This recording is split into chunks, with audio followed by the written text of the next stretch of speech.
How to fix Snapchat My Eyes Not Loading.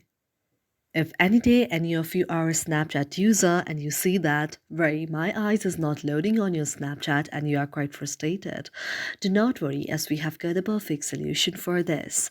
For this, first of all, you have to find the Snapchat application on your mobile device. You can search the very Snapchat application on your mobile device. After you find the very Snapchat application, you have to tap on it and then go to the I like option.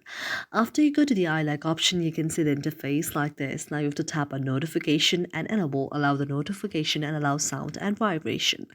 Now you can go back and then go to the option of permissions. After tapping on permissions, you have to allow the permission to camera, contacts, location, microphone, nearby devices, notifications, phone and photos and videos. Now you can go back again and then go to the next option, that is the option of storage. After tapping on storage, if you see any cache out there, you have to go to the option of clear the cache and then go back again and then go to the option of app details and store. After tapping on app details and store, if you see the option of update out there, you have to update your very application and wait until it reaches 100%.